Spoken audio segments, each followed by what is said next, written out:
ओम शांति। मैं बीके हिम्मत नायक, गांव नंगला बंजारा, पोस्ट अंतरा, तहसील नदवई, जिला भरतपुर, राजस्थान से हूँ।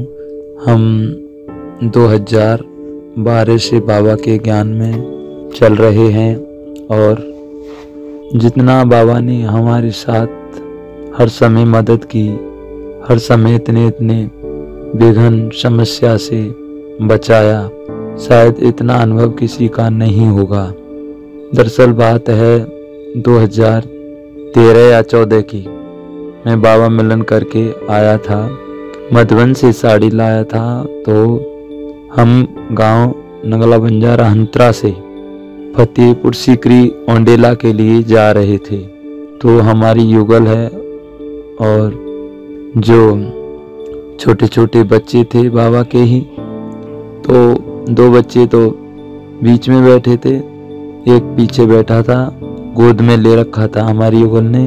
और वो मोटरसाइकिल टीवीएस थी, उसमें चैन चक्का नहीं था, इसके कारण वो साड़ी लिपटती गई, पूरी ही साड़ी लिपट गई। तो क्या जो हाथ ऐसे हो गए हमारे युगल के, और बच्चा जो गोद में था वो हाथ से छूटकर बीच रोड पर गिर गया।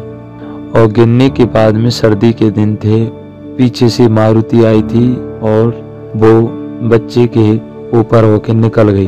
तो बच्चा बीच में ही रह गया होगा। तो जैसे ही ये बच्चा गिरा तो हमारी युगल ने एकदम से जोर से कहा, अरे बच्चा गिर दिया, रोने लगी। और एकदम से मैंने गाड़ी को रोका, गाड़ी स्पीड में थी, बहुत दूर तक गाड़ी घिसी चली गई। उसके बाद में गाड़ी को रोका, लोग बाग चारों तरफ इकट्ठे हो गए थे। और दरअसल में किसी के कोई भी की चोट लग जाती है तो सबके प्रति भाव है, प्रेम है, इसीलिए मुझे किसी का दर्द देखा नहीं जाता है ना, एकदम दिल घबरा जाता है। इसके कारण मैं उस बच्चे को देख नहीं रहा था, क्योंकि अंदर से कुछ अलग महसूस हो रहा था। बच्चा रो नहीं रहा था। और जैसे ही लोग बाग गए दौड़ के और उस बच्चे को उठा के लाए, बहुत बड़ा चमत्कार हुआ और वो बच्चा बिल्कुल जीवित था। उसके कहीं भी खरोंच भी नहीं आई, मामूली से नाक पर छोटा सा जैसे कोई मच्छर काटता है ऐसा निशान था। मारुति गई होगी, उसका कोई निशान उसके ऊपर कोई तार का लग गया होगा, लेकिन कहीं भी चोट नहीं आई। कहते ना, जाको राखी साइयां मार सके ना कोई, बाल ना बांका कर सके जो जग बैरी होए। परमात्मा से बाबा कितनी मदद करते हैं।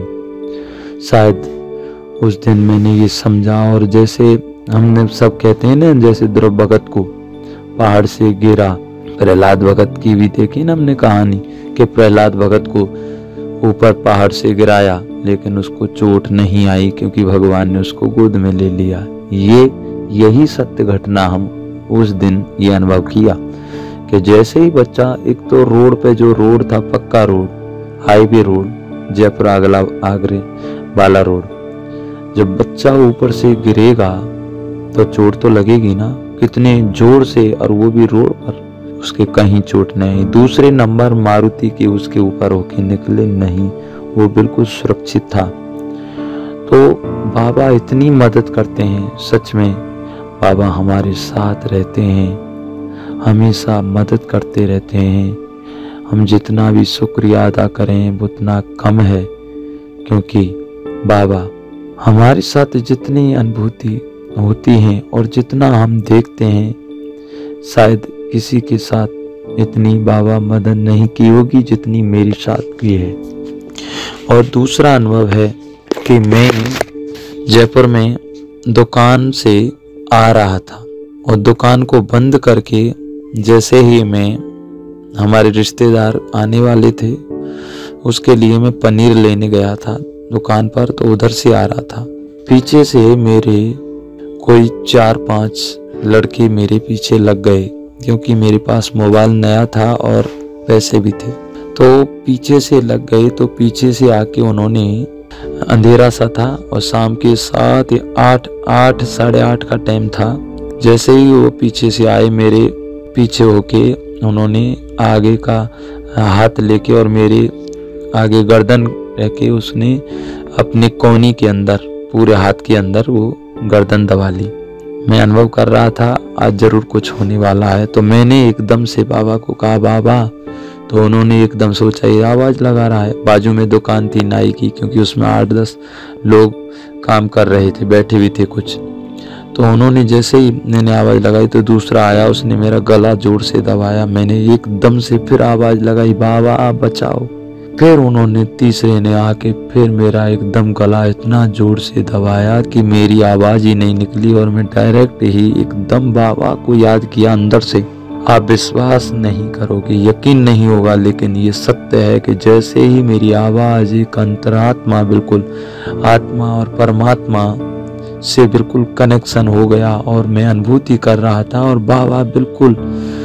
बाबा को मैं सन्मुख देख रहा था। मैं एकदम से आवाज़ लगाई बाबा बचाओ। झट से उनको ऐसे ही बाबा का करंट ऐसा लगा कि जोर से एकदम मैं नीचे गिरा और वो भी एकदम से दूर गिरे।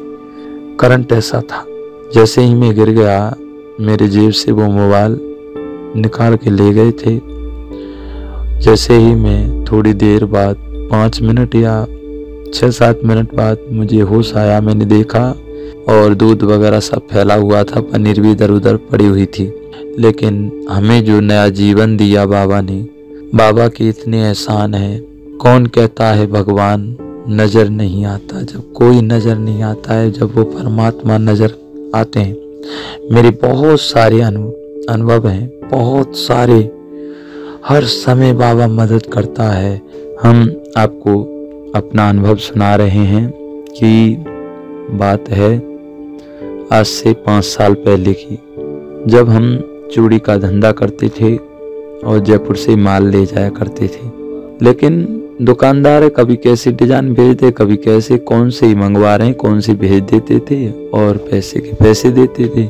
हमने सोचा कि अब यहाँ पर माल ले मंगाते हैं, वो खराब माल भेजते हैं, चलो हम दुकान ही जयपुर में खोलें।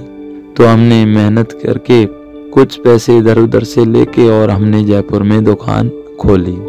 जयपुर में दुकान बिल्कुल चल नहीं रही थी, क्योंकि दुकान अंदर थी मीणा भवन में, तो उसमें कोई भी कारीगर अंदर नहीं आते थे। बाहर साइड में दुकान नहीं थी, कारीगरों को हम बुलाते थे, 10 रुपये एक्स्ट्रा देते थे, फिर भी कोई कारीगर आते नहीं थे और माल भी ठीक नहीं बनाते थे। उसके कारण हम सोचने लगे कि दुकान चलेगी या नहीं चलेगी, क्या पता, कि अब तो दुकान बंद करके घर पे ही जाना पड़ेगा।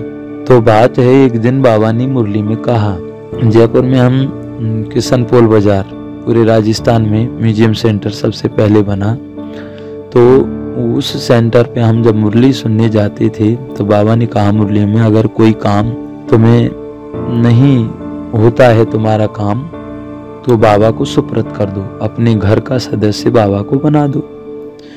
दुकान है तो दुकान का मालिक बाबा को बना दो, है ना। कोई भी कार्य हो उसमें बाबा को अपना मालिक बनाओ। तो हमने सोचा, तो वहाँ हमने बाबा के रूम में गए और बाबा की मुरली सुनी। बाबा की मुरली सुनने के बाद में बाबा को लेटर लिखा और बाबा को कहा, बाबा आज से दुकान तुम्हारी है, मैं आज से आपका मैनेजर बन के रहूँगा। तो मैं जैसे ही आया, आने के बाद में जैसे ही दुकान पे आया तो कारीगर कभी कोई बैठ जाते थे कुर्सी पे, कभी कोई, क्योंकि बढ़िया कुर्सी थी। वो सब अपने अपने फोटो खींच के कोई व्हाट्सएप पर, कोई फेसबुक पर भेजते थे, क्योंकि उनको अच्छा लगता था कि भाई हम कुर्सी पे बैठे हैं, हमें ऐसा लग रहा है वैसा लग रहा है। हमने कुर्सी को साफ किया, सफ़ेद कपड़ा लाए, बड़ी फोटो थी, तो बाबा को उस कुर्सी पर बिठाया और वहाँ पर पेन से लिख दिया था मार्का से कि आज से दुकान का मालिक से बाबा है, मैं बाबा का मैनेजर हूँ। इतनी अनुभूति होने लगी उसी दिन से ही।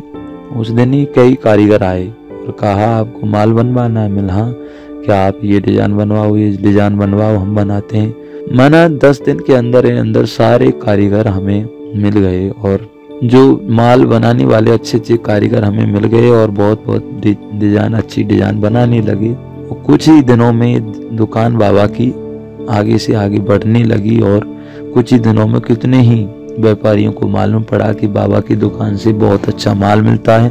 तो वो सब माल ले जाने लगे यहाँ से, और जो माल ले जाते थे तो उनको ये बाबा का वरदान मिल गया था कि जो बाबा की दुकान से माल लेके जाएगा उनका माल रुकेगा नहीं, सब बिक जाएगा। हम भी समय समय पर बाबा के सेंटर में जाके, बाबा के भंडारी में भी, है ना, जो बाबा की दुकान तो ही है, दुकान तो बाबा की है, जो करवाता है सेवा उसके अनुसार में निमित्त बन के कर देते हैं। तो ये चलता रहा उसी दिन से, और आज तक बाबा दुकान स्वयं चला रहे हैं, यहाँ पर विराजमान है। कईयों के ऐसे अनुभव हैं, जैसे बाबा कुर्सी पर विराजमान होते हैं, बाबा की दुकान है, ये बाबा इसमें विराजमान है, उस स्वयं भगवान की दुकान है। मैं कितना भाग्यशाली हूँ, पद्म भाग्यशाली, जो कि भगवान ने मुझे अपनी दुकान का मैनेजर बनाया। यहाँ से जो भी कईयों के अनुभव हैं, कितने कितने कारीगरों के अनुभव हैं। एक कारीगर आया जिसका मना, कारीगर था, छोटे छोटे बच्चे वो कहीं भाग गए थे, उसने कहा, वो मानता नहीं था कौन से बाबा ये है वो है, तो उस दिन बोला हमसे बाबा को जब मानेंगे जब हमारा बच्चा मिले। हमने कहा जाओ 2 घंटे के अंदर मिल जाएगा, वो बच्चा मिल गया। और वो जिस दिन से और आज तक, है ना, शिव बाबा पर पूरा विश्वास करने लगे और बाबा की भंडारी में 500 रुपये चढ़ा के गए। और करण का रावणहार बाबा है, मैं तो निमित्त मात्र हूँ। थैले यहाँ से बाबा की दुकान से बनवा के हमने सबको ये भेजते हैं ताकि बाबा का मैसेज सबको मिले। ओम शांति, ओम शांति, ओम शांति। तो कैसा लगा आपको ये अनुभव, हमें कमेंट बॉक्स में जरूर बताइएगा। अगर आप भी ज्ञान में हैं और आपके भी अपने बाबा के साथ के बहुत ही प्यारे और चमत्कारी अनुभव हैं, तो हमें जरूर बताएं। आप अपना अनुभव हमें व्हाट्सएप से भेज सकते हैं। आपका अनुभव साधारण नहीं होना चाहिए। हम फिर आपसे जल्द ही मिलेंगे एक और मजेदार अनुभव के साथ। तब तक बाबा की याद और प्यार में रहें। ओम शांति।